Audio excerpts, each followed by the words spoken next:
Good evening, World Wide Web. This is James, your favorite stock picker guy. We're going to do a quick video on ETFs. This is SPY, the Spider S&P 500 ETF Trust. $396.49 a share.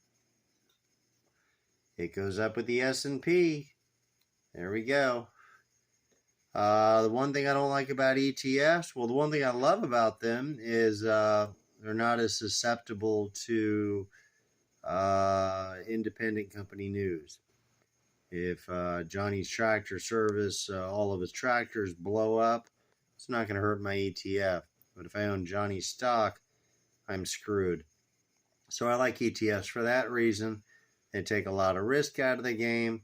The bad thing about ETFs is they tax them. Depends on which one you get, and it doesn't seem like much of a tax, but I've noticed maybe 10 cents a share vanish once a month, and sometimes it doesn't seem like anything happens bad like that for several months. Then all of a sudden they start tattooing you like every 2 weeks or every month, and you're like, hey, okay, this doesn't equal anymore. There is a difference between positive growing ETFs, long position ETFs like this one, and short ETFs. Short ETFs are all destined for the number zero. Between the natural growth of the market itself and because of the ETF fees, the fees eventually gobble the entire ETF, and natural market growth gobbles the rest. So if this was an ETF that started in the year 2000 at $50, let's just say it would have been gone already probably by here. If it would have started way up here, it would have been gone by like here if it was going reverse backwards, because the fees would have chewed out the rest after the 10 years. The fees are usually just a couple of percent per year. On some of the worst ETFs, they're 3-4%. You need to read the fine print. When you figure that percentage, I guess you got to divide it by 12 and find out how much they're going to tap you per share monthly. But in my last ETF's case, it was like 10 cents a month per share.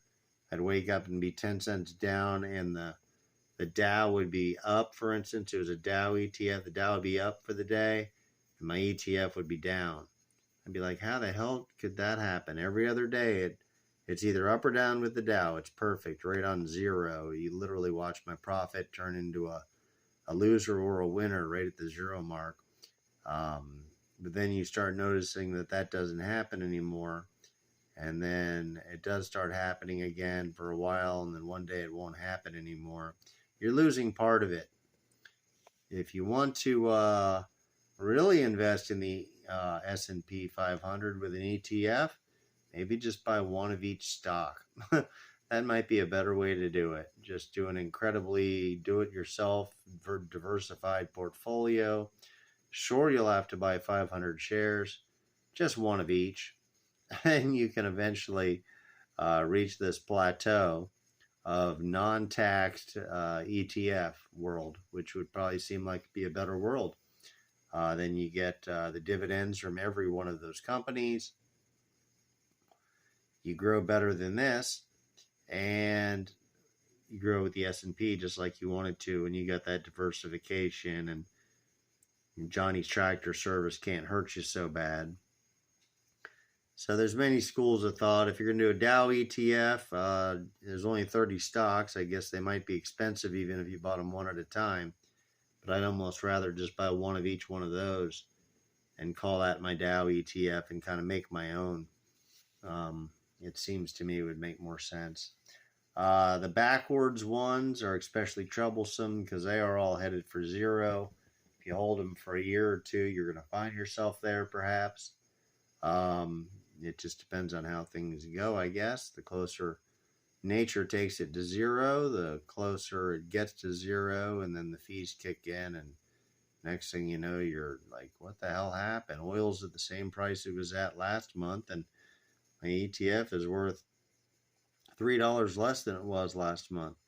It just starts to really concern you. For that reason, I would stay away from ETFs. It's a short-term vehicle. If you feel like last week, we had that big Fed announcement, and if it came in 0.50, the market was going to crash. If it came in 0.0, the market maybe was going to rally or crash on a banking crisis. I don't know what was going to happen. Came in 2.5, it crashed, and then it turned out it crashed after we started talking, and then it turned into a bull market the rest of the week, and then it crashed at the end, and then this week's been a bull market again. I feel like we're just repeating every week over and over again. Monday, Tuesday, bull. Wednesday, cools off. Thursday, Friday, bear, with bulls in the morning. I don't know. It seems like that kind of trend is starting to happen. But ETFs, that's how I feel about them. I don't even know if they reflect any real revenues or balance sheets or anything like that. They don't really own anything. No, they don't. It's just hodgepodge of your favorite stocks all in a mix, and it might be weighted heavily towards stuff that you might want not to weight heavily. They call the shots, not you, and then they tax you for it. It's not a long-term investment.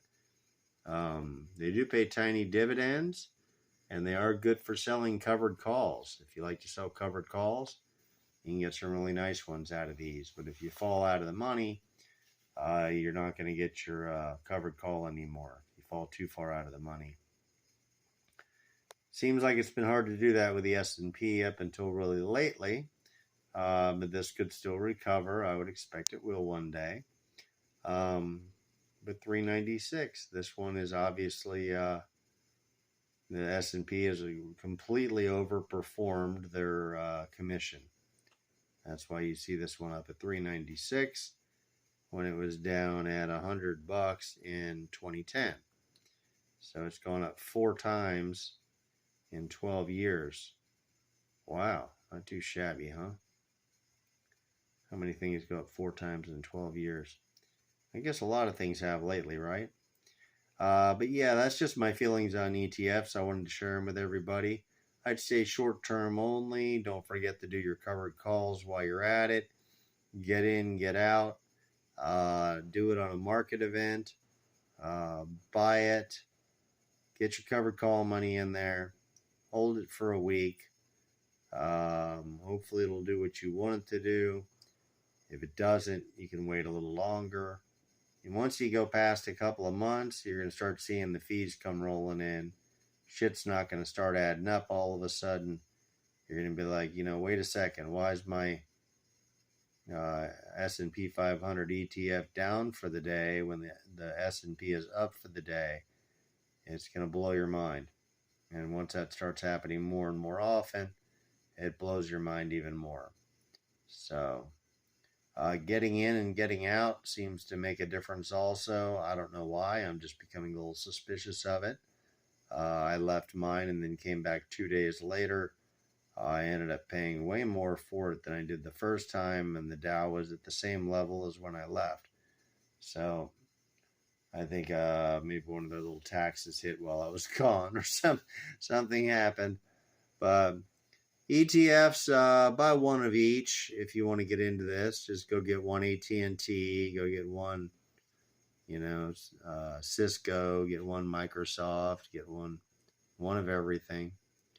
Probably costs you more to do it that way, but you'll collect all of the dividends instead of just this crappy dividend. I'm sure they got one for SPY. Let's see what it is. No dividend. It's not telling me about one. They don't want to talk about dividends, do they? I'm sure they got one. It's probably a couple of percent. But I think you'll do a whole lot better if you just own the underlying stock itself. Diversify the hell out of yourself by just buying one share at a time. And you might not get the whole S&P 500 on your first day, but within a few weeks, you could probably put together the S&P 100. You could probably then go for the S&P 200 and work your way into the 500. You'll have a pretty big portfolio. It'll be really confusing on tax day. But yeah, it would definitely seem more profitable to kind of make your own ETF. But this is a neat idea, great for short time opportunities, great for market events that you feel like you have a clue about. Uh, if you don't have the right clue, though, you can't hold it forever like you can a stock. If you do, you're going to get punished over and over again, and then it's going to have to overperform your previous expectations. Every 2% it taxes you is another 2% that it needs to claw back just to get back to where you were before it even can start commencing its way up to where you want it to go. So, yeah, for this reason and this reason alone, I am going to say no to ETFs unless they're short-term use. 800% in 5 years. Not too shabby, SPY. You're doing good. I used to own this one in 2015. Let's see, I was buying it around $100. I'd buy it every time it went down, then buy it every time it went up. And I was getting pretty good at it. The S&P was just bouncing back and forth like a yo-yo. I wrote it a bunch of times. And then I quit doing it because the price started adjusting on me, and it wasn't working out like it used to. I kept seeing how they were robbing me. Just not for much, but all of a sudden your share will be worth like a quarter less. And I'm talking on a $20 stock. This is a $400 stock. On this one, it's probably like $5 less. You're probably like, damn, I'm down $5 today, and the S&P's up. What's going on? I'm sure you know what I'm talking about. Anyhow, have a wonderful night. Please subscribe to my channel. Like the video. A little 401 on ETFs in general. Some of them are evil, wicked stepsisters who will take 4% from you. ProShares is my favorite. It's about 1.5%, but even that seems to be it seems to be a monthly 1.5. I don't know how to explain it. I guess you have to do it to understand that what they're saying when they say 1.5% per year, and then you get into the fine print, and then that's per transaction or per reversal, or I don't know how they figure it out. But I think it's a whole lot more than once a year. I'm guessing 5-6% per year in reality when they say 1.5.